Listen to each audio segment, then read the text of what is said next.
श्रीमद्भागवत महापुराण स्वयं भगवान श्री कृष्ण का शब्द दे आज अपना तृतीय दिवस 2 दिन से जैसे बरसाने वाली की कृपा बरस रही हो वैसे ही बारिश बरस रही है और उसी कृपा में स्नान करते करते हम सभी भागवत जी गंगा का पान कर रहे हैं। और यहाँ पे तृतीय दिवस की ये जो कथा हम श्रवण करने जा रहे हैं तो वहां सुखदेव जी महाराज जो कि कहीं गृहस्थी के घर एक गैया दोहले उतना समय भी नहीं ठहरते, वो भ्रमण करते करते करते करते गंगा जी के तट पे आए हैं और वहां पे उन्होंने परीक्षित जी महाराज को देखा है। सभी ऋषि मुनि वहां एकत्रित हुए हैं और सुखदेव जी महाराज पधारे हैं। देखिए, अगर शिष्य के मन में, अगर इंसान के मन में, मनुष्य के मन में, जीव के मन में अगर शुद्ध भावना रहे भगवान के प्रति तो गुरु को खोजने की जरूरत कहीं नहीं, कोई आश्रम जाने की जरूरत नहीं, कहीं जाने के बाद किसी को गुरु बनाने के लिए कंठी मांगने की जरूरत नहीं, गुरु दक्षिणा मांगने की, गुरु मंत्र मांगने की जरूरत नहीं। गुरु जी अपने आप अपने शिष्य पर कृपा करने दौड़े चले आते हैं। इतनी छोटी छोटी बातें हैं भागवत जी भगवान में। एक ही लाइन ले लो, भागवत जी की कोई एक लाइन ले लो और उसके एक एक शब्द का विस्तार करके हम समझ सकते हैं कि जीवन क्या है, जीवन को कैसे जीना है, कैसे रहना है, क्या समझना है।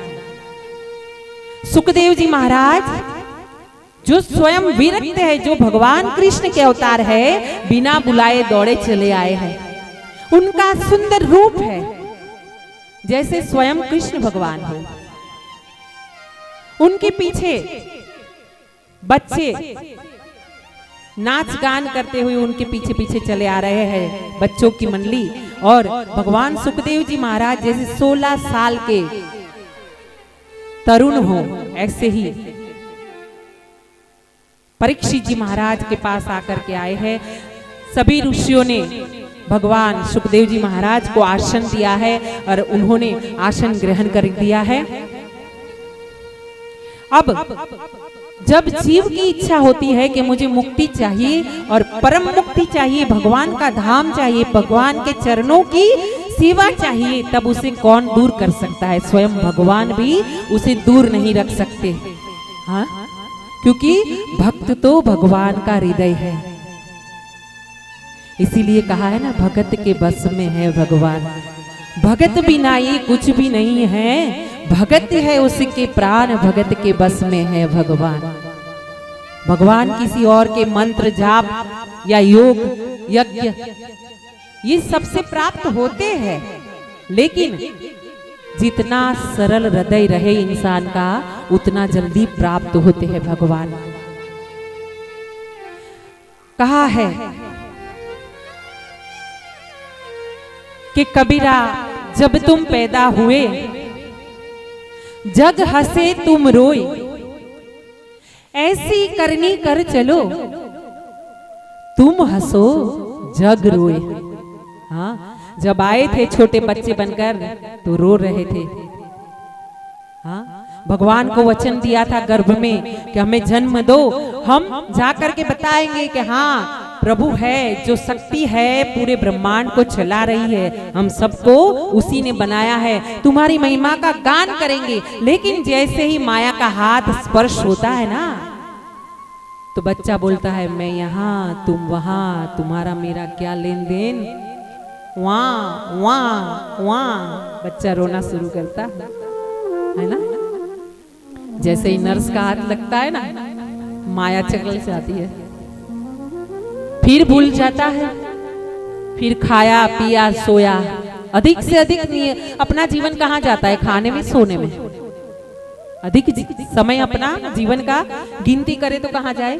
खाने में और सोने में। खाने में मतलब खाना की जो अर्थोपार्जन करना पड़ता है भोजन के लिए, उसके लिए भी तो समय निकल जाता है। एक इंसान अधिक से अधिक समय अपने घर में नहीं रह पाता क्योंकि उसको जाना पड़ता है। यही सब चक्कर है इसका, पेट का। अगर ये ना दिया होता तो लगभग पाप कम हो जाते।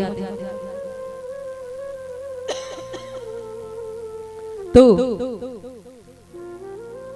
सुखदेव जी महाराज पधारे हैं और परीक्षित जी महाराज ने उनके चरण ग्रहण कर लिए हैं। चरण ग्रहण करने के बाद उनको अपना गुरु बना लिए हैं और गुरु बनाने के बाद उनको प्रणाम करके स्तुति वंदन करके कहा है कि हे प्रभु, हे सुखदेव जी महाराज, हे विरक्तों में श्रेष्ठ, आप द्वितीय श्री कृष्ण भगवान हैं।